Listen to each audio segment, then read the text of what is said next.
ایک بہت مشہور ڈاکٹر تھا، میں نے واقعہ کتاب میں پڑھا.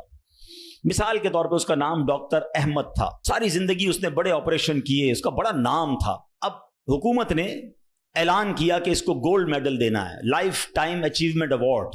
پوری زندگی اتنا کام کیا، اس ڈاکٹر کو ملک کے دارالحکومت میں بلایا جائے گا اور ایک بڑی تقریب ہوگی اور اس کو گولڈ میڈل دیا جائے گا. ڈاکٹر بڑا خوش کہ اتنا بڑا ایوارڈ ملنے والا ہے. ڈاکٹر صاحب نے فلائٹ بک کی، جہاز میں بیٹھے. جیسے ہی جہاز اڑا تو کچھ دیر کے بعد موسم خراب ہو گیا اور جہاز میں کوئی پرابلم ہو گئی. تو جہاز کو راستے میں کسی چھوٹے سے ایئرپورٹ پر اتار لیا گیا. ڈاکٹر صاحب جہاز سے نکل کر عملے کے پاس جاتے ہیں کہ بھائی کب جہاز اڑے گا، میری تو وہاں بہت اہم تقریب ہے اور سارا پروگرام میرے لیے سجایا گیا ہے، میں چیف گیسٹ ہوں، مجھے گولڈ میڈل ملے گا، بتائیں دوبارہ جہاز کب اڑے گا. کثر چھوٹا سا ایئرپورٹ ہے، جہاز کا پرابلم بڑا ہے، اتنا جلدی ٹھیک نہیں ہوگا. آپ کو اگر پہنچنا ضروری ہے تو آپ کو ایک گاڑی لیں کرائے پر اور بائی کار چلے جائیں، آپ پہنچ جائیں گے اپنی تقریب سے پہلے. ڈاکٹر نے کہا یہ بھی آئیڈیا ٹھیک ہے، جہاز کے انتظار میں کہیں میرا پروگرام ہی مس نہ ہو جائے. ڈاکٹر صاحب نے گاڑی بک کی، رینٹ کار لی. جیسے ہی راستے میں گئے تو زبردست بارش، آندھی طوفان.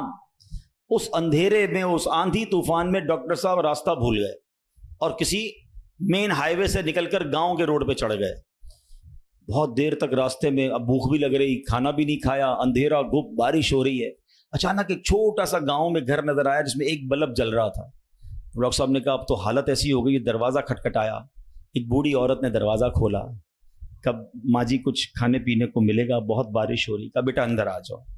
وہ اندر چلا گیا. ماں جی نے بڑی محبت سے اسے پانی بھی دیا، کچھ کھانے کو بھی دیا.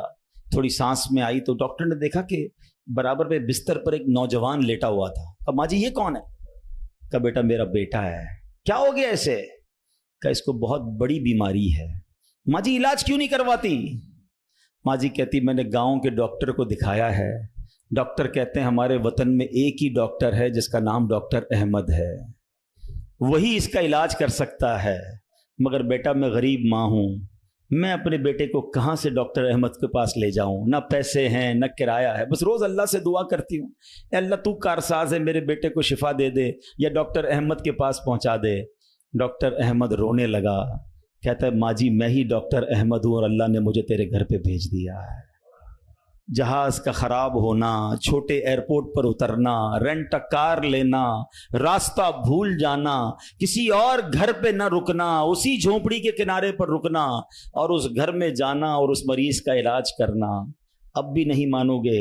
ان اللہ علی کل شیء قدیر، میرا رب جو چاہے وہ کرنے پر قادر. بس ہمارا بھروسہ ہل جاتا ہے. ہم سمجھتے ہیں دنیا والے ساتھ دیں گے، ہم سمجھتے ہیں دنیا والے مسئلہ، ارے دنیا والے تو دکھ ہی دکھ دیتے ہیں. اپنا پرابلم بتاؤ تو ہنستے ہیں. ہم سے کہتے فکر نہ کرو، دوسروں کو بتاتے ہیں دیکھو اس کا یہ مسئلہ ہے، یہ فلاں کام کے لیے آیا تھا، اتنی بڑی بڑی باتیں کرتا ہے، اس کا یہ مسئلہ ہے. ہمارے مسئلے کو انجوائے کرتی ہے دنیا، کون ساتھ دیتا ہے آج؟